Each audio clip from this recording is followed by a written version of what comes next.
Let me quickly bring in our managing editor, Zaka Jacob, who is also joining me live right now from the United States. He's been very closely covering Prime Minister's visit. Zaka, you look tired, but I know there's a lot to talk about. Having said that, take us through how Prime Minister Modi has very skillfully utilized soft power, whether it is that of Indian culture or people-to-people connections, to in fact very skillfully gain those hard outcomes that the state visit was meant to achieve.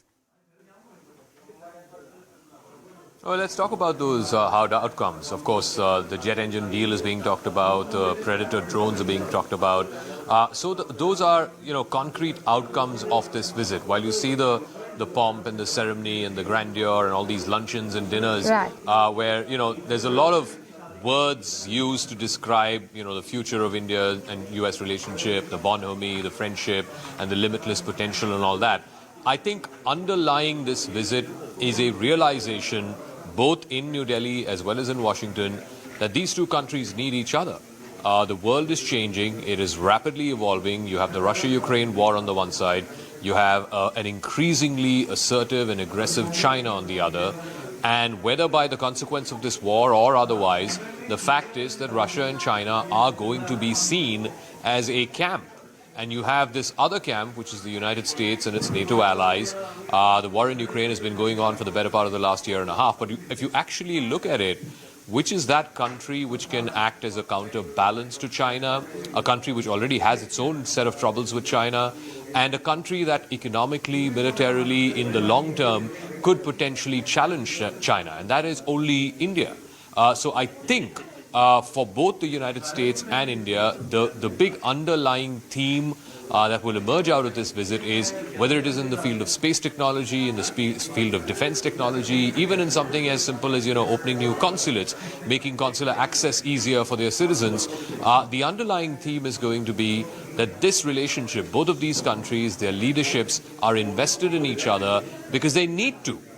This ever-growing complex geopolitical dynamic, which is ever-changing, the only way they can be on top of it is by investing in each other, is by complementing each other, and it's by holding each other's hand, really, and moving forward, not just in the next 5 or 10 years. This is not a near-term game. This is a game that's going to be played out over the next 3 decades, maybe. And the question that was before the leadership and the peoples of both India and America is, are we going to hold each other's hand and go forth for the next 2 or 3 decades? And I think the answer to that question, across multiple events through this visit, across multiple platforms, multiple speeches, and even different people who spoke about it, I think the answer to that question is yes, that time has come.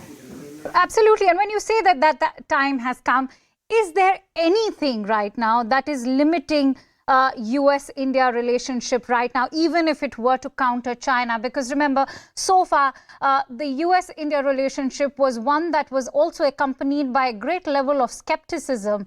Has India's non-aligned stance overall in the changing geopolitical dynamics been a hurdle? And has Prime Minister Modi's state visit been able to sort of navigate that hurdle?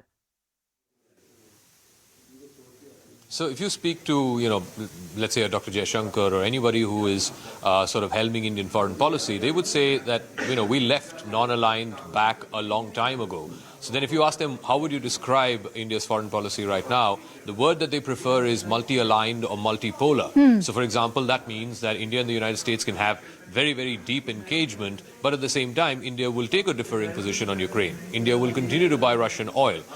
That, to my mind, is an example of being multi-aligned or multipolar. So I think India is very clear. While, yes, 90-95% of the areas, there is great degree of convergence. This is the relationship for the future. This is the relationship for the long term. And frankly, to be honest, I mean, given India's own problems with China, at its current military capabilities, I don't think it's in a position to take on China on its own. So it needs to have, partners and allies and friends with whom it can collaborate to be able to take on China. That is one critical aspect. The other critical aspect is, like you said, I mean, are there limits to this partnership? I wouldn't want to call it limits, but certainly there are, divergences. There are areas where both countries may not necessarily agree. Russia-Ukraine is one example, but even on the question of democracy and human rights. I mean, India's record it may not be perfect. America's record is not perfect. And I think there is an acknowledgement by both sides that you can have these difficult conversations. You can have these conversations where, views don't align. And one of that, I think, happens to be this whole question of India's track record and Mr. Modi's government's track record when it comes to treatment of minorities, etc. I think that's a question that was asked of the Prime Minister. Right. That's a question that was asked of the President. And they both dealt with it in their own way. Absolutely. Many thanks to you, Zaka, for joining us live and sharing those precious inputs.